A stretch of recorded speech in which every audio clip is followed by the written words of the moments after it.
नमस्कार, आप देख रहे हैं न्यूज इंडिया। आपके साथ मैं हूं चारुल शर्मा। सीधा रुख करेंगे केदारनाथ विधानसभा का, जहां पर इस वक्त जेपी नड्डा संबोधित कर रहे हैं। और इसीलिए भारतीय जनता पार्टी का सपोर्ट करने की आवश्यकता है।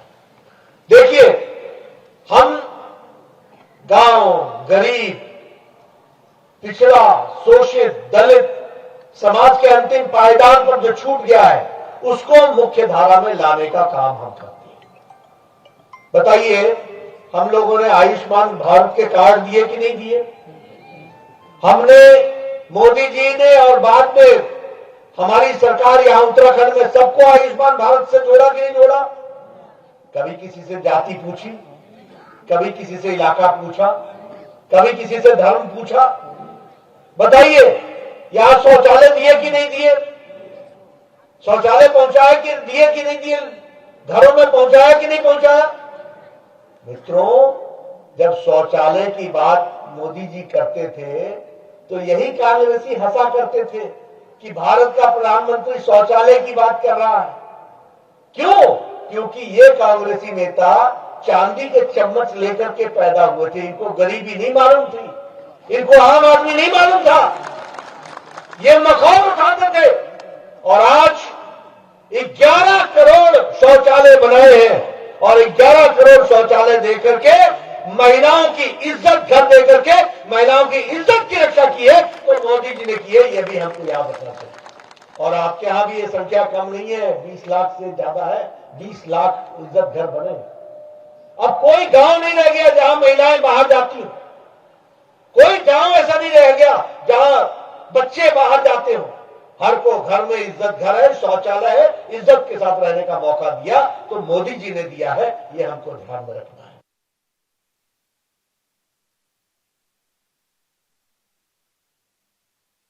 तो जेपी नड्डा को आप सुन रहे थे। सबसे अहम चीजें केदारनाथ विधानसभा में है वो केदारनाथ के प्रति प्रधानमंत्री नरेंद्र मोदी का जो लगाव है वो हमेशा से देखने को मिलता है। सुबह उठ करके लकड़ी काटने जाती थी कि नहीं जाती थी? सुबह सुबह उठ करके फिर लकड़ी ला करके चूल्हा जला करके फिर पतिदेव को चाय देती थी और भोजन तैयार करती थी। आजकल क्या है, उज्ज्वला के कारण गैस का कनेक्शन, हाथ में लाइटर, तक से दबाया, चूल्हा जलाया, 5 मिनट में पतिदेव को चाय पिलाया, तैयार किया, उसको भेजा ताकि वो जाके कमा कर लाए। यह आज परिवर्तन आया है। इसकी संख्या कितनी है? 10 करोड़। और आपके यहां भी 36 लाख के आसपास लोग हैं जिनको गैस का कनेक्शन दिया गया, उनको गैस पहुंचाई गई। तो एक तरीके से एक नए विकास की कहानी लिखी गई। सौभाग्य योजना, घर घर बिजली, गांव में बिजली है कि नहीं? ये पहुंची है कि नहीं पहुंची है? गांव गांव बिजली पहुंची कि नहीं पहुंची? मेरे जमाने में जब मैं एमएलए होता, तो मैं पहाड़ से ही आता हूं। मेरे जमाने में जब एमएलए होता था तो गांव में जूनियर इंजीनियर जो होता है ना, यहां शायद असिस्टेंट इंजीनियर बोलते हैं, जेई बोलते हैं, यहां भी जेई बोलते हैं, तो हमारे यहां भी वही जेई होता था। तो जेई को जब बोलता था गांव वाला कि बिजली लगा दो, तो बोलते हट, बिजली लेने आ गए, तार है तेरे पास? जैसे तार व्यक्ति को देनी है, गांव की बात सुना रहा हूं। फिर बोलते थे अच्छा बोल कितने तार लगेगी? बोले 200 मीटर लगेगी। ऐसा कर, 100 मीटर का तू इंतजाम कर, 100 मीटर मैं दूंगा। जैसे 100 मीटर का एहसान मारता था। और फिर क्या कहता था, गांव वालों को बोल देना 3 खंबे लगेंगे, खंबा उठा करके ले जाए स्टोर से। यानी सारा गांव आए, खंबा उठाए, खंबा उठा करके ले जाए, तब जाके किसी गरीब के यहां बिजली पहुंचती थी। आज क्या है? मोदी जी के द्वारा सौभाग्य योजना। आज फॉर्म भरो, 10 दिन के अंदर बिजली, खंबा सब समेत मीटर के साथ आपकी बिजली लगेगी। यह परिवर्तन आया। बोलो मैं गांव की बात सही बोल रहा हूं कि नहीं बोल रहा हूं? बोलो मैंने ठीक बोल रहा हूं कि नहीं बोल रहा हूं? सच बोल रहा हूं कि नहीं बोल रहा हूं? यह है गांव की बदलती तस्वीर, जिसको हमको ध्यान में रखना चाहिए। आयुष्मान भारत का कार्ड बन गया, आप जहां जाओ जाके अपना इलाज करा लो। 5 लाख रुपए हर साल। इस साल का 5 लाख छोड़ के फिर अगले साल नया 5 लाख रुपए। 2021-22 में अलग, 2022-23 में अलग 5 लाख आपको। किसके लिए? गंभीर बीमारी के लिए। पहले अगर गांव में किसी को कैंसर हो जाए तो जमीन बिक जाती थी, गांव में घर बिक जाता था। ठीक बोलता हूं कि नहीं बोलता हूं? आज चाहे हार्ट का ऑपरेशन कराना हो, चाहे किडनी का ऑपरेशन कराना हो, चाहे कैंसर का इलाज कराना हो, 5 लाख रुपए सालाना हर परिवार के लिए। और यहां पर पुष्कर सिंह धामी ने हर व्यक्ति के लिए ये 5 लाख रुपए की व्यवस्था की है, परिवार के लिए व्यवस्था की है। ये आप समझिए। बोलो, ये अंतर आया कि नहीं आया? आपके सामने भारतीय जनता पार्टी का राष्ट्रीय अध्यक्ष रिपोर्ट कार्ड रख रहा है कि नहीं रख रहा है? ये हमको समझना चाहिए, इसको हमको ध्यान में रख करके अपने विकास की कहानी को आगे बढ़ाना चाहिए और उसी चीज को समझ करके अपने आप को चलने की जरूरत है। ये मैं आपसे निवेदन कर रहा है। मित्रों, जहां तक इस क्षेत्र का सवाल है, ये तो मोदी जी का क्षेत्र है। ये तो प्रधानमंत्री जी जितना प्यार इस इलाके को करते हैं और जितना अपने आप को यहां से जोड़ के देखते हैं, उतना कोई पवित्र स्थान नहीं है जो वो स्थान को अपना मानते हैं। और अब सीधा रुख करते हैं लखनऊ का, जहां अब से बस कुछ ही देर में कांग्रेस अपना घोषणा पत्र जारी करने वाली है। उन्नति विधान जन घोषणा पत्र के चेयरमैन आदरणीय सलमान खुर्शीद साहब, उत्तर प्रदेश विधानसभा में नेता आदरणीय आराधना मिश्र मोना जी, एआईसीसी के सेक्रेटरी श्री जितेंद्र बघेल जी, सम्मानित अखिल भारतीय कांग्रेस कमेटी की राष्ट्रीय प्रवक्ता सुप्रिया सिनेज जी, उपस्थित मीडिया के चेयरमैन आदरणीय श्री नसमुद्दीन सिद्दीकी साहब, सम्मानित व्यापार मंडल के नेता श्री पवन गुप्ता जी, सम्मानित पूर्व सांसद आदरणीय पीएल पुनिया साहब, आदरणीय श्री अमिताभ जी और उपस्थित सभी सम्मानित कांग्रेस पार्टी के नेतागण, सम्मानित मीडिया के सभी पत्रकार, प्रिंट और इलेक्ट्रॉनिक मीडिया के सम्मानित मित्रों, साथियों, जैसा कि आप जानते हैं कि उत्तर प्रदेश चुनाव चल रहा है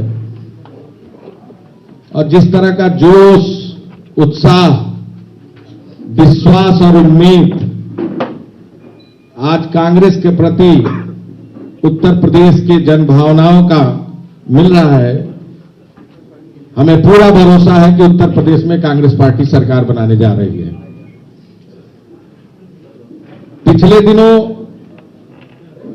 आदरणीय प्रियंका गांधी जी ने प्रतिज्ञा जो ली थी, उन प्रतिज्ञाओं को आपके समक्ष विस्तार से रखा था। सबसे पहले हम लोगों ने महिलाओं के लिए प्रतिज्ञा,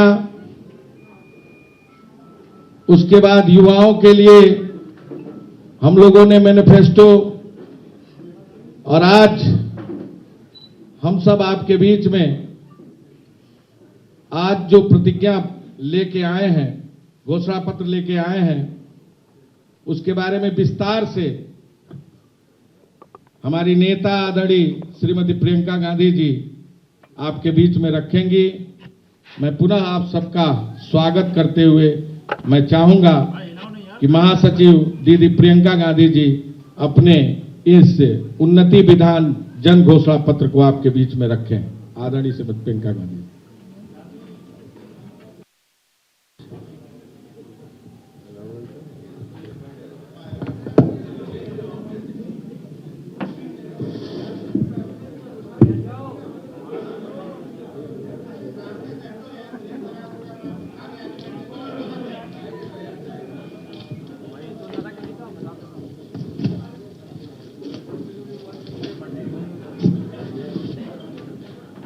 मामा हाथ नीचे कर लो।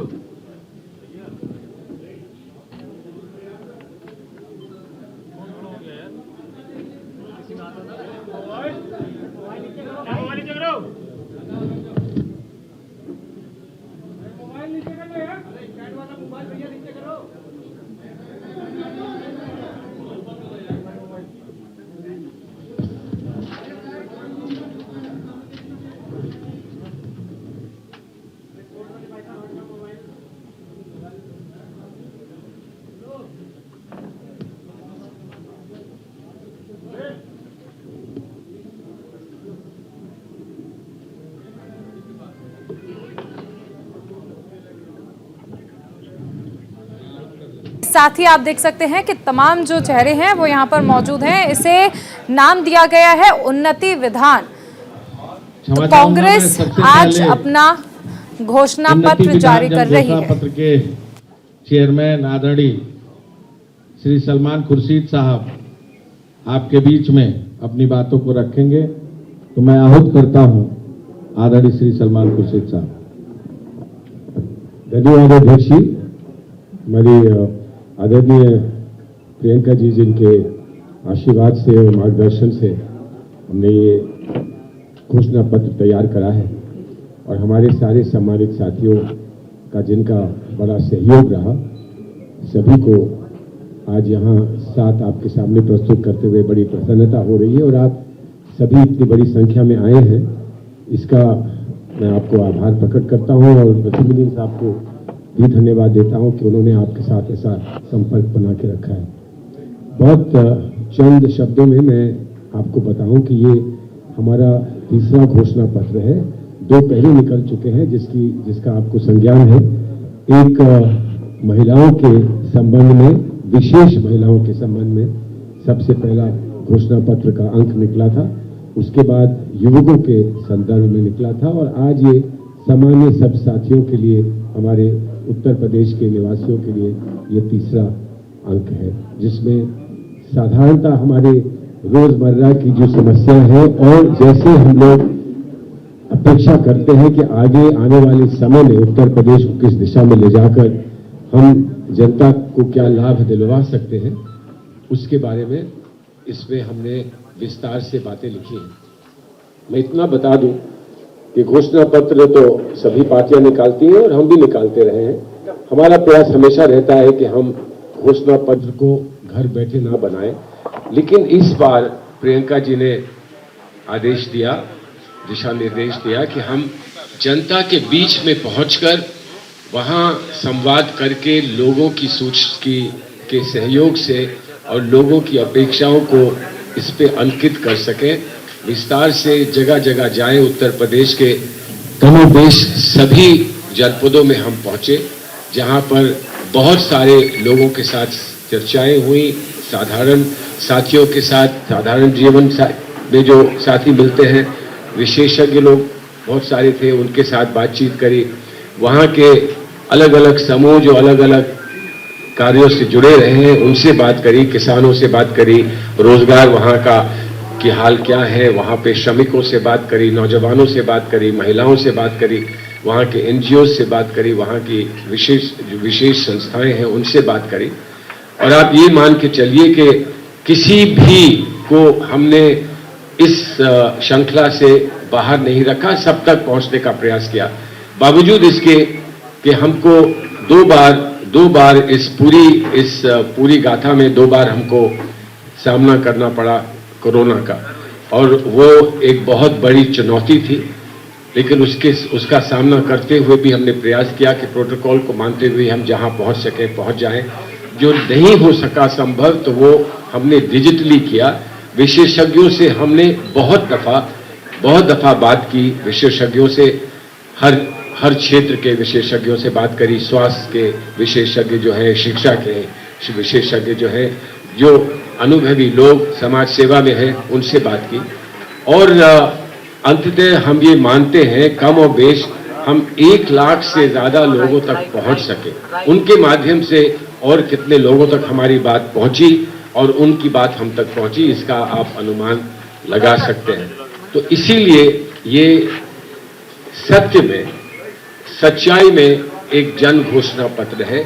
जनता की अपेक्षाओं के बारे में, ये जनता की जो सुझाव हैं और जो उनके अपने सपने हैं, उनको कैसे साकार किया जा सकता है, ये संवाद से हमने निकालने का प्रयास किया है। और मैं उम्मीद करता हूं कि दूरगामी जो सुझाव इसमें है उनका, और जिसका उल्लेख अभी प्रियंका जी करेंगी, दूरगामी सुझाव इसमें महिलाओं के संदर्भ में जो हमने शक्ति विधान निकाला है और जो भर्ती विधान हमने युवकों के लिए निकाला है, उसके साथ साथ इसको भी लोग स्वीकार करेंगे, इसको समर्थन देंगे। और समर्थन सिर्फ इस तक नहीं सीमित रहेगा, बल्कि आगे जनता क्या कदम उठा सकती है और हमको कैसे सहयोग दे सकती है, इस पर भी स्पष्ट निर्णय वो इस चुनाव में लेंगे। मैं आपको धन्यवाद कहता हूं। अब मैं आमंत्रित करूंगा उत्तर प्रदेश की महबूब नेता, जिन्होंने लगातार सड़कों पर संघर्ष किया, किसान, नौजवान, गांव गरीब की आवाज उठाई, कभी डरी नहीं, दबी नहीं, जेल तक की यात्रा तय की और जनता के बुनियादी सवालों पर लाठी डंडे भी खाई, लेकिन इस सरकार के दमन का मुंहतोड़ मुकाबला किया, उत्तर प्रदेश की आवाज बनी। मैं चाहूंगा आदरणीय श्रीमती प्रियंका गांधी जी आए और अपने जन घोषणा पत्र को हम सबके बीच में रखें। धन्यवाद लल्लू जी, सलमान साहब, पूनिया जी, नसीमुद्दीन जी, अमिताभ जी, मोना जी, सुप्रिया जी, सारे उपस्थित नेतागण और मीडिया के मेरे बहन भाई, आप सबका इस घोषणा पत्र के जो इवेंट में आप सबको बहुत बहुत सबसे पहले मैं स्वागत करना चाहती हूँ। जैसे सलमान साहब ने आपको बताया कि जो ये उन्नति विधान है, जो हमारा शक्ति विधान है और जो भर्ती विधान है, ये जितने भी घोषणा पत्र हमने जारी किए हैं और इनमें जितने भी सुझाव हैं वो हमें यूपी की पब्लिक से मिले हैं। हमने पिछले मेरे ख्याल से 1.5 साल से ये कोशिश की कि हम उत्तर प्रदेश के कोने कोने में जाएं, हमारे नेता, हमारे मैनिफेस्टो कमेटी जाए और सबसे चर्चा करके जो उनके अहम मुद्दे हैं, जो उनकी समस्याएं हैं, उनको सुलझाने का काम कैसे किया जाए, इसके बारे में चर्चा करके तभी ये सारे सुझाव इस घोषणा पत्र में आए हैं। दूसरी पार्टियों की तरह हमने अन्य पार्टी के सुझाव लेकर अपने घोषणा पत्र में नहीं डाले। हमने जो भी इसमें डाला है वो पब्लिक की ही आवाज है। जैसे लल्लू जी ने कहा, हमने पिछले 2 सालों से बहुत संघर्ष किया, लेकिन हमारा संघर्ष पब्लिक के संघर्ष के मुकाबले में कुछ नहीं है। जो उत्तर प्रदेश की जनता आज संघर्ष कर रही है, जितनी परेशानियां को वो झेल रहे हैं, वे आप बहुत अच्छी तरह से जानते हैं। जो सबसे बड़ा मुद्दा है, रोजगार का मुद्दा, उसके बाद महंगाई का मुद्दा, इन दोनों को निपटाने के लिए, इनको कैसे हम, इन समस्याओं को किस तरह से हम सुलझाएं, उसके लिए हमने बहुत चर्चा की और हमने काफी इस विधान में भी और जो भर्ती विधान है, शक्ति विधान है, उसमें भी हमने इसके बारे में अपनी घोषणाएं की हैं। तो मैं कुछ मुख्य बिंदु इस घोषणा पत्र के मैं आपको पढ़ के सुनाना चाहती हूँ। सबसे पहले तो जो हमारी प्रतिज्ञाएं थी, जिनके बारे में आपको पहले से जानकारी है, लेकिन एक बार दोहराना चाहती हूं मैं कि किसानों का पूरा कर्जा माफ किया जाएगा। हम ये कह रहे हैं कि हमारी सरकार जब बनेगी तो 10 दिन के अंदर अंदर किसानों का कर्ज माफ किया जाएगा। छत्तीसगढ़ में जब कांग्रेस की सरकार आई तो आप सबने देखा होगा कि शपथ लेते ही 3 घंटों के अंदर अंदर किसानों के कर्ज माफ किए गए। उसी तरह से हम यहां भी उत्तर प्रदेश में ये करना चाहते हैं। 2500 में गेहूं, धान और 400 में गन्ना खरीदा जाएगा। बिजली बिल सबका हाफ किया जाएगा। कोरोना काल में जिस का बकाया है वो साफ किया जाएगा, खत्म किया जाएगा। जिस को कोरोना से सबसे ज्यादा आर्थिक मार पड़ी, उन परिवारों को 25,000 रुपए दिए जाएंगे ताकि वो एक बार फिर अपने पैरों पे खड़े हो सके।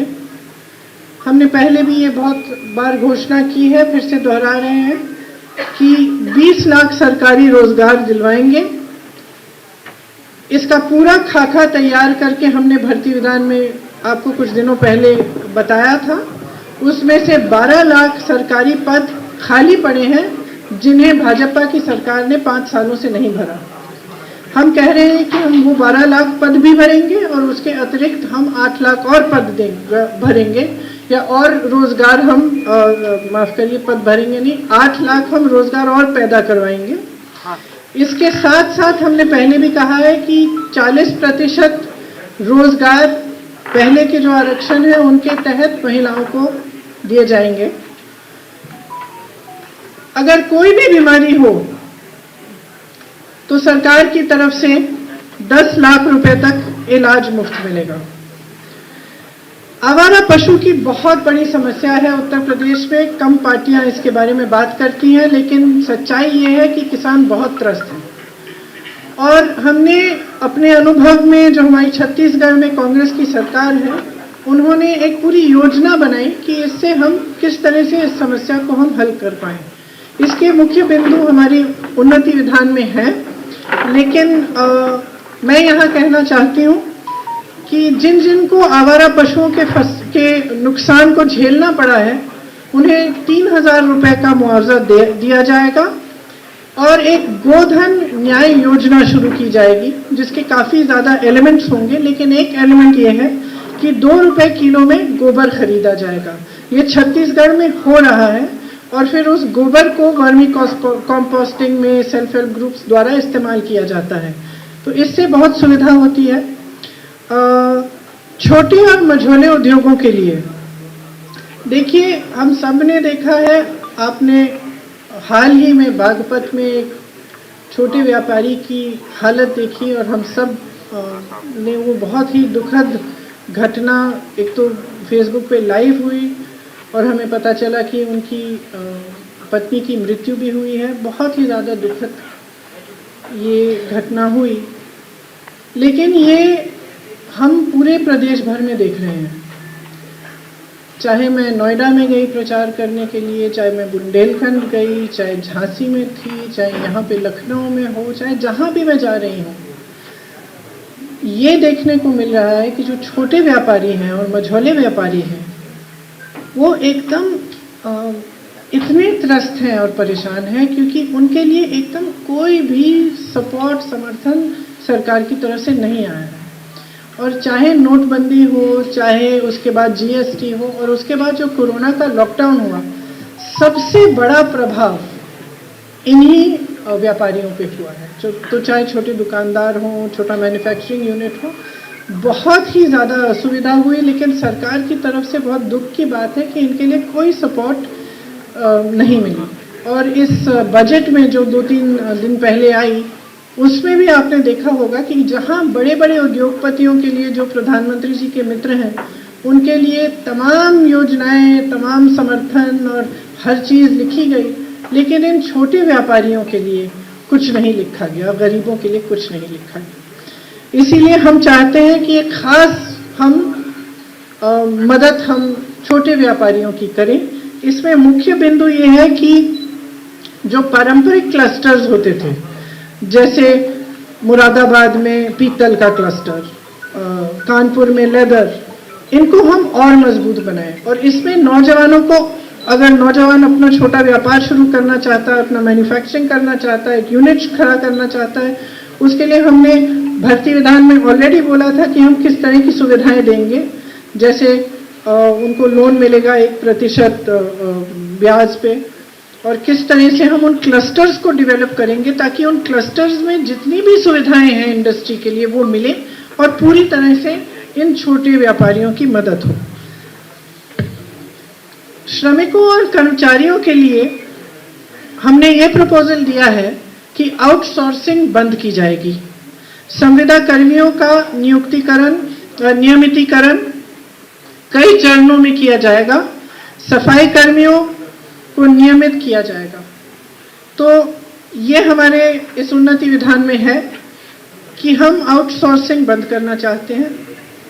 हम चाहते हैं कि आस्ते आस्ते एक एक करके कुछ चरणों में जितने भी आउटसोर्स्ड हैं और अभी संविदा कर्मी हैं, उनका नियमितीकरण हो। नियमितीकरण से उनका जो मानदेय है वो सम्मानजनक बन जाएगा और अन्य सुविधाएं अन्य सुविधाओं का लाभ ले पाएंगे। रसोइया का जो मानदेय है उसको हम 5,000 रुपए तक प्रतिमाह बढ़ाना चाहते हैं। जहां तक शहरी विकास की बात है, झुग्गी वासियों को भूमि अधिकार दिया जाएगा। झुग्गी वाली जमीन आपके नाम की जाएगी और मध्यम वर्ग को किफायती आवास के लिए भूमि को और आर्थिक प्रोत्साहन मिलेगा। ग्रामीण विकास के लिए दो जो मुख्य बिंदु हैं, हालांकि इसमें शहरी विकास, ग्रामीण विकास, मिडिल क्लास के लिए और बहुत सारे बिंदु हैं, लेकिन मैं ज़्यादा समय अभी नहीं लेना चाहती। जो मुख्य बिंदु है ग्रामीण विकास में, ग्राम प्रधान का वेतन हम 6,000 रुपये प्रति माह तक बढ़ाना चाहते हैं और चौकीदारों का वेतन 5,000 रुपये प्रति माह तक। स्वास्थ्य सेवाओं के लिए जो बजट में पैसा एलोकेट किया जाता है वो काफ़ी कम है उत्तर प्रदेश में, हम इसको 5% बढ़ाना चाहते हैं। कोरोना के दौरान जान गंवाने वाले कोविड योद्धाओं को 50 लाख रुपए का मुआवजा मिलेगा। शिक्षा में स्कूल फीस में जो बेतहाशा बढ़ोतरी हो रही है उस पर नियंत्रण किया जाएगा। ब्लॉक स्तर पर इंटरनेट व अन्य सुविधाओं से युक्त सार्वजनिक पुस्तकालय बनाए जाएंगे। शिक्षकों के खाली कुल 2 लाख पदों को भरा जाएगा। एड हॉक शिक्षकों और शिक्षा मित्र को, ये प्लीज ध्यान से सुनिए, एड हॉक शिक्षकों और शिक्षा मित्रों का अनुभव व सेवा अनुसार नियमितीकरण किया जाएगा। ये एक बहुत बड़ा डिमांड था और शिक्षा मित्रों ने इसके लिए बहुत संघर्ष किया। मैं बहुत सारी महिलाओं से मिली, बहुत सारी शिक्षा मित्रों से मिली जो सालों से संघर्ष कर रहे हैं कि उनका मानदेय बढ़े, कि उनका नियमितीकरण किया जाए। तो हम उनको कहना चाहते हैं कि हमने आपकी आवाज़ सुनी और अगर हमारी सरकार बनेगी तो हम ये काम आपके लिए करके दिखाएंगे। संस्कृत और उर्दू शिक्षकों के खाली पद जो हैं वो भी भरे जाएंगे। सामाजिक न्याय के लिए अनुसूचित जाति के छात्रों व अनुसूचित जनजाति के छात्रों को केजी से पीजी तक मुफ्त शिक्षा मिलेगी। अति पिछड़ों और पिछड़ी जातियों के लिए आरक्षण का सब कोटा बनाया जाएगा। निषादों को नदियों से संसाधनों पर अधिकार मिलेगा। अति पिछड़ी जातियों के लिए छात्रवृत्ति, हॉस्टल्स जैसे लक्षित कार्यक्रम इस उन्नति विधान में है। कारीगरों व बुनकरों के लिए विधान परिषद में एक आरक्षित सीट।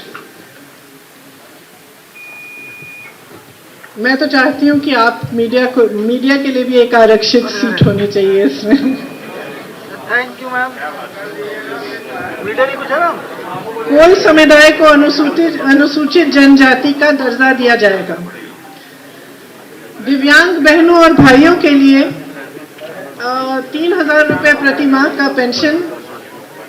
मैं झांसी गई थी, उस समय मुझसे कुछ लोग मिले थे और उन्होंने मुझे कहा था कि उनका पेंशन बहुत ही कम है, कम से कम 3,000 रुपये प्रति माह तक बढ़ाना चाहिए। तो उनकी बात सुनते हुए मैंने सबसे बात की, चर्चा की और ये हमने तय किया कि ये बिल्कुल पॉसिबल है और हम इसको करेंगे। तो मैं आपको खास बताना चाहती हूँ जो मुझसे मिले थे कि ये आपकी मांग हमने इस घोषणा पत्र में डाली है। महिला पुलिस कर्मियों को उनके गृह जनपद में पोस्टिंग की अनुमति।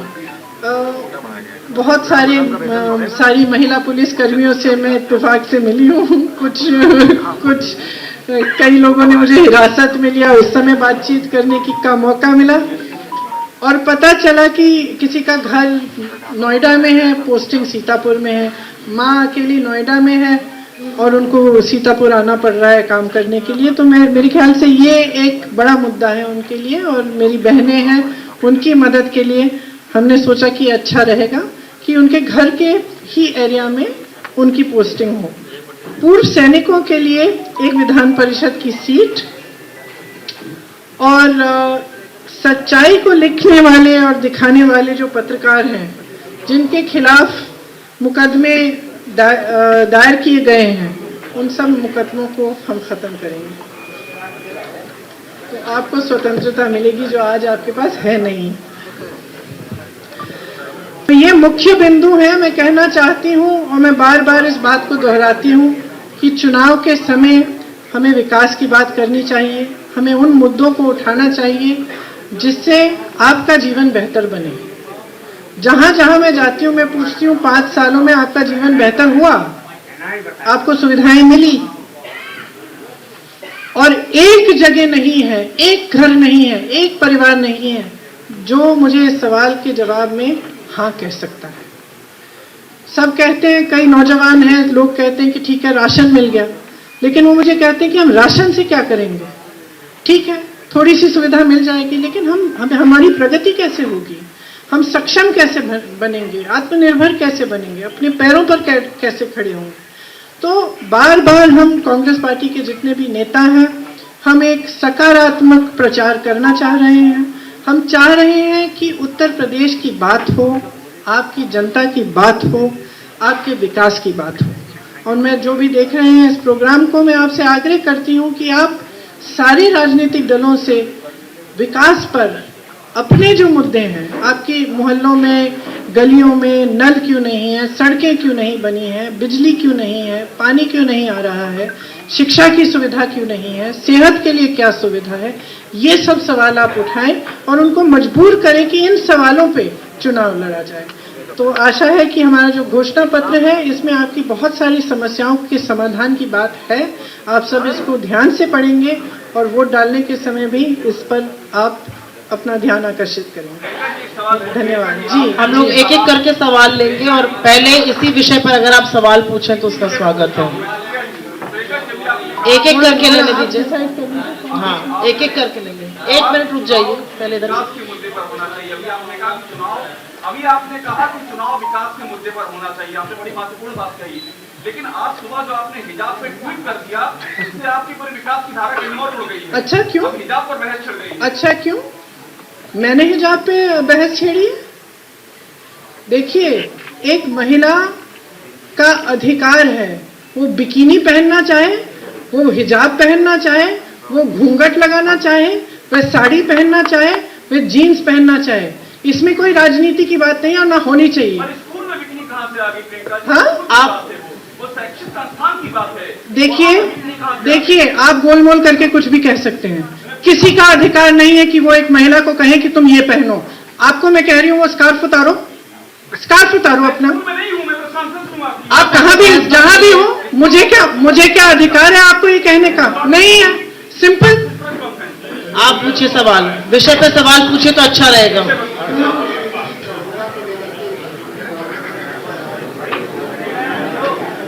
जी,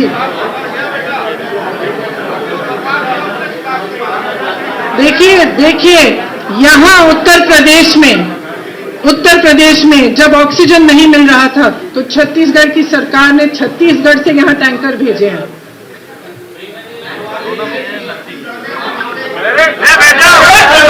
पूछिए सवाल, इस विषय पर है। आपने क्या छत्तीसगढ़ की नदियों में आपने लाशें देखी? सर, ये बहस का विषय नहीं है, आपको सवाल पूछने का पूर्ण अधिकार है, पूछिए।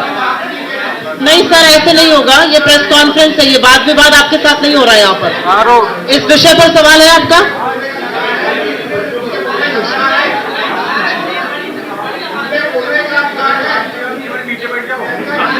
सर, ये गलत बात है, आप गलत कर रहे हैं, ये प्रेस कॉन्फ्रेंस है, थोड़ा सा अनुशासन रखिए। आपसे हाथ जोड़ के निवेदन है मेरा। पूछिए, आपका सवाल क्या है?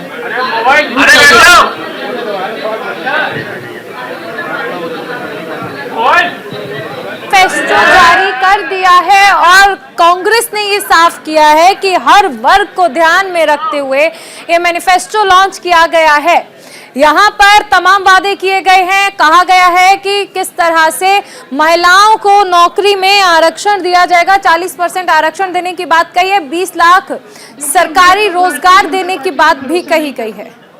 तो मैं आप उनके आंकड़ों पर भी भरोसा नहीं कर रही हूँ। हम जो आंकड़े हमारे उन्नति विधान में हैं, वो जो एक्चुअल आंकड़े हैं वही हैं, उन्हीं पर हमने सब बातें की हैं। तो मैं उनकी बात नहीं कर सकती। वो कौन से आंकड़े देते हैं? वो तो कहते हैं कि सब खुशहाल है, वो तो कहते हैं कि बहुत प्रगति हो रही है। मैं घर घर में जाती हूँ और कुछ नहीं है, महंगाई से लोग अपनी रोजी रोटी नहीं कमा पा रहे हैं। पूछिए आपका सवाल पीछे। अभी रुक जाइए आप प्लीज, शांत रहिए। पूछिए सवाल। साथ में बोलेंगे तो सुनाई नहीं देगा, एक जन करके। जी, आपका सवाल छत्तीसगढ़ के बारे में, आप छत्तीसगढ़ जाके पूछ लीजिए। सर ये गलत बात है जो आप कर रहे हैं, इस तरह से पत्रकार वार्ता नहीं होती है। आप अपने साथियों के साथ गलत कर रहे हैं। पूछिए आप अपना सवाल। बताइए जी।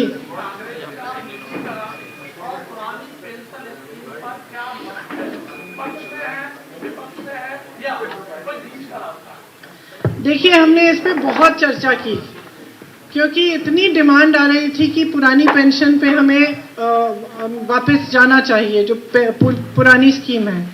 हमने बहुत चर्चा की। हम सोचते हैं कि इसमें एक मध्य का रास्ता निकाला जा सकता है, जिस तरह से जितना सरकार का कंट्रीब्यूशन है वो बढ़ाया जा सकता है। तो इसका मेरे ख्याल से आपके सवाल के जवाब में एक मध्य का रास्ता ही ढूंढना पड़ेगा। इस सवाल एक मिनट रुक जाइए सर, आएंगे अभी आपके पास। पूछिए। जरा से बोलिए। पुलियो से। जी, हमने सबके लिए इसमें लिखा है, आप देख लीजिएगा। हम एक अंतिम सवाल लेंगे, आप पूछिए। पूछिए, आप पूछिए। इस तरह से नहीं हो सकती प्रेस वार्ता। आप उधर आते ना, आप यहाँ पे उनको पूछिए सवाल। आप पूछिए, महिला सवाल पूछना चाह रही है यहाँ। नहीं, वो पहले खड़े हुए थे, उनके बाद आप पूछिए।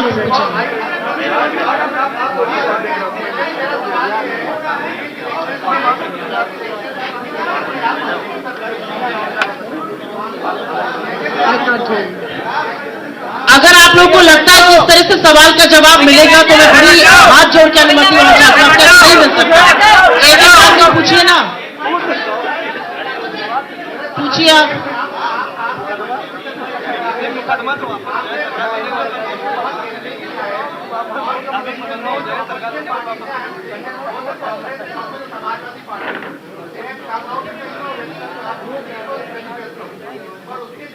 बीजेपी का पूरा कैंपेन है, वहाँ पर वो गर्मी साधने का कैंपेन है, समाजवादी कैंपेन है। तो what do you see, what your take on the sort of BJP campaign which has happened in western Uttar? देखिए, मैंने पहले भी कहा है कि गर्मी निकालना, चर्बी निकालना, ये क्यों बातें हो रही हैं? भर्ती निकालिए, खाली पद पड़े, भर्ती निकालिए। हमने तो पूरा खाका तैयार किया है कि हम भर्ती कैसे निकालेंगे।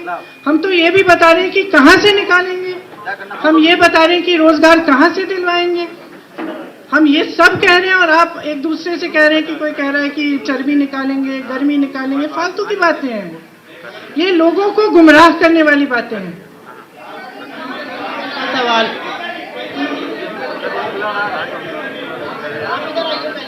में आइए, आप उधर जाइए। आप पूछ रही थी, पूछिए आप सवाल।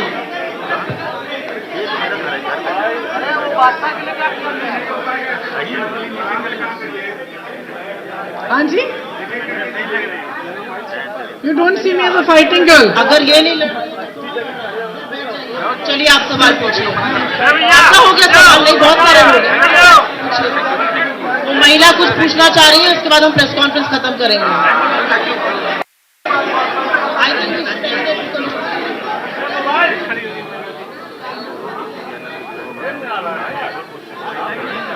देखिए, सबको खुश नहीं कर सकते। 40% महिलाएं हैं। जो महिलाएं लड़ना चाह रही थी, बहुत सारी थी, उससे ज्यादा थी। हर सीट पे 4-4, 5-5 महिलाएं थी। उनमें से एक ही चुन सकते थे ना हम। तो देखिए, किसी न किसी को तो निराश होना है।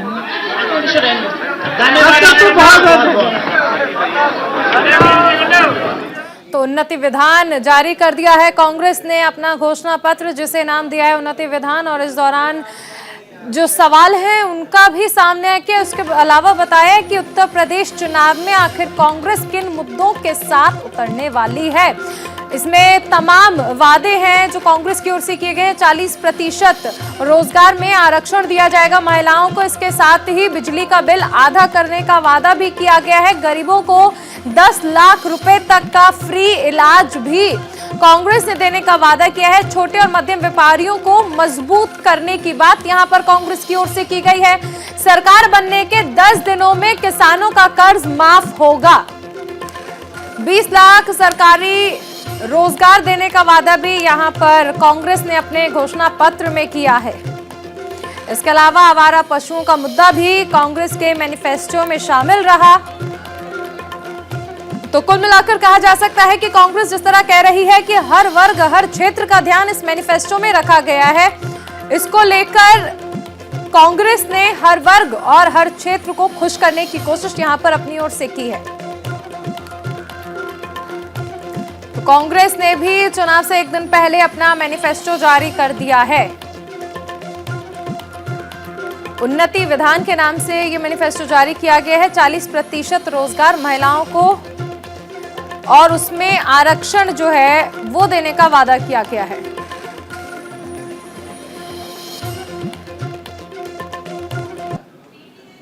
इस बीच एक और बड़ी खबर आपको बता दें, दिल्ली सरकार ने बड़ा फैसला लिया है। जल बोर्ड में कॉन्ट्रैक्ट कर्मचारियों को रेगुलर करने का ऐलान यहां पर किया गया है।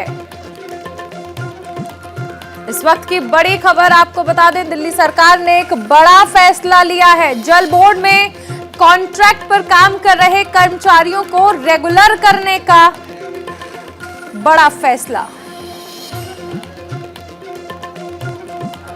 बहुत खुश हूं कि आप लोग पक्के हो रहे हैं और मेरी तो मंशा है कि दिल्ली सरकार के सभी विभागों के अंदर जितने कर्मचारी हैं सबको पक्का होना चाहिए। लेकिन आप लोग जानते हो दिल्ली सरकार की पावर बहुत कम है। दिल्ली सरकार की हमारी बहुत सारी पावर नहीं है। केंद्र सरकार के पास दिल्ली के बारे में बहुत सारी पावर है। आप लोगों को हम कर पाए क्योंकि दिल्ली जल बोर्ड एक स्वायत्त संस्था है। वहां पे जल बोर्ड सारे निर्णय लेता है, बोर्ड सारे निर्णय लेता है। केंद्र सरकार का उसमें कोई दखल अंदाजी नहीं होती।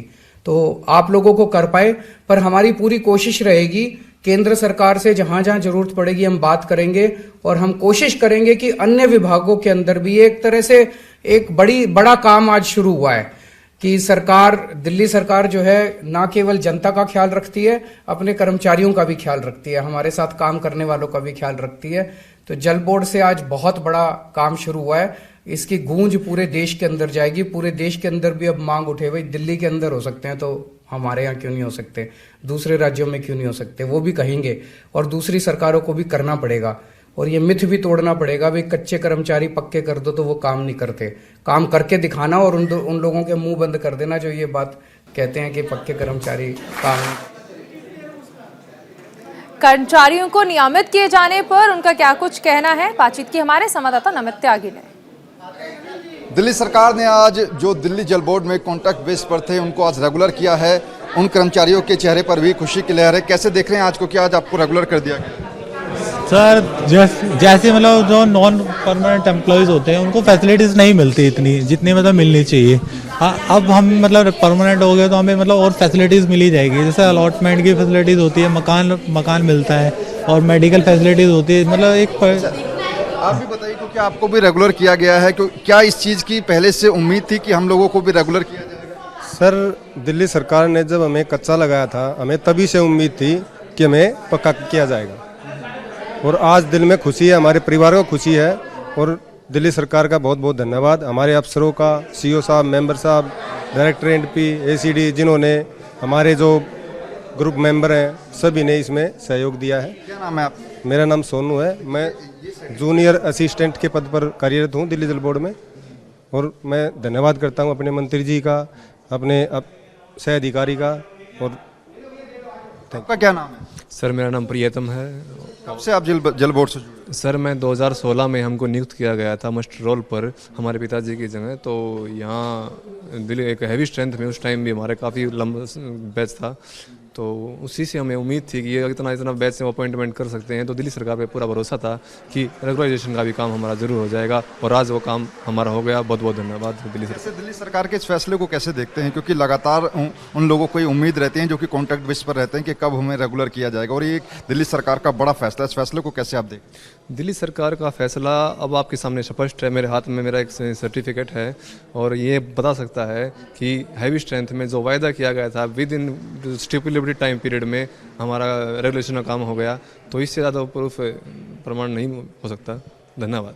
बिल्कुल, यहाँ पर जितने भी जो कॉन्ट्रैक्ट बेसिस पर जल बोर्ड में कर्मचारी थे उनको आज परमानेंट किया गया है और इन लोगों के चेहरे पर जो है वो खुशी जो है वो साफ तौर पर देखी जा रही है। सबको सर्टिफिकेट जो है वो खुद दिल्ली के सीएम अरविंद केजरीवाल ने दिया और लगातार दिल्ली के सीएम अरविंद केजरीवाल ने यह भी कहा है कि और भी विभागों के अंदर अब जो कॉन्ट्रैक्ट बेस पर कर्मचारी हैं उनको रेगुलर किया जाएगा। तो कुल मिलाकर एक दिल्ली सरकार का ये आज का बड़ा फैसला देखने को आया है। कैमरा पर्सन मनीष के साथ नमित त्यागी, न्यूज़ इंडिया, दिल्ली। उत्तर प्रदेश में विधानसभा चुनावों की तैयारियां पूरी कर ली गई हैं और गौतम बुद्ध नगर की तीनों विधानसभा में चुनाव कराने के लिए पोलिंग पार्टियां फेज 2 में स्थित फूल मंडी से रवाना हो चुकी हैं, जिसको लेकर हमारे संवाददाता संजीव कुमार ने जायजा लिया। कल पहले फेज का मतदान है और आज तमाम तैयारियां पूरी कर ली गई हैं। नोएडा की अगर बात करें तो यहाँ पर जो है पूरी तैयारियां पूरी कर ली हैं। गौतम बुद्ध नगर जिले में 3 विधानसभाएं हैं और तीनों विधानसभाओं के लिए जो पोलिंग पार्टियां हैं वो रवाना होनी शुरू हो गई हैं। आप देख सकते हैं कि यहाँ पर जो है हाथों में ईवीएम लेकर के और जो तमाम जो सामग्री है जो कि चुनाव जो है जिसको संपन्न कराना है, जो कि चुनाव कराना जाना है, वो सारी सामग्री हाथ में लेकर के पोलिंग पार्टियां जो फेज 2 में फूल मंडी है वहाँ से रवाना हो गई है। यहाँ पर तमाम जो लोग हैं, जो तमाम जो पीठासीन अधिकारी हैं, कर्मचारी हैं जिनकी ड्यूटी लगाई गई है चुनाव में, वो यहाँ से अपनी ईवीएम उनको सौंप दी गई हैं और यहाँ से कुछ ही देर में ये तमाम पार्टियाँ रवाना हो जाएंगी। आप ये बताइए कि कितनी देर में रवाना हो जाएंगे आप अपने बूथ पे? अभी सब लोग इकट्ठे हो जाएंगे, फिर बस पे पहुँच करके और फिर वहाँ सभी लोग मिल करके और जब भी सब इकट्ठे होंगे रवाना होना शुरू हो जाएंगे। अच्छा, जैसे एक ईवीएम आपको सौंपी गई है और तो कितने आपकी टीम कितने मेंबर हैं आप एक बूथ पर? 4 मेंबर रहते हैं। 4 मेंबर जी। तो चारों का क्या क्या काम रहेगा, कैसे कैसे वोट डलेंगी? आपको कोई पहले ईवीएम के विषय में ट्रेनिंग दी गई होगी? ट्रेनिंग हम लोगों को दी गई है, ट्रेनिंग दी गई है और सभी अच्छे से अपने काम में सक्षम हैं और अच्छे से हम लोग करेंगे। तो बिल्कुल देखिए यहाँ ये देखिए यहाँ भी हम आपको दिखाना चाहेंगे कि जो सामग्री जो निर्वाचन आयोग के द्वारा दी जाती है उसमें तमाम चीज़ें यहाँ पर मौजूद हैं और उनको एक एक करके जो तमाम जो यहाँ कर्मचारी हैं वो चेक कर रहे हैं कि कोई चीज़ जो है छूट ना जाए, क्योंकि ये लोकतंत्र का सबसे बड़ा पर्व माना जाता है इलेक्शन, यानी कि चुनाव मतदान। तो उसी को लेकर के यहाँ किसी भी तरह की कोई कमी ना रह जाए, इसको लेकर के यहाँ तमाम जो चीज़ें हैं वो चेक की जा रही हैं। ये बैलेट पेपर, ये कितने प्रत्याशी हैं, कौन किस नंबर पे है, वो भी आप इसमें देख सकते हैं कि करीब जो है ये देखिए ये जो है इन सीट को क्या बोलते हैं? मतपत्र। मतपत्र। तो कितने प्रत्याशी हैं इसमें? 13 प्रत्याशी हैं, 14 एक नोटा है।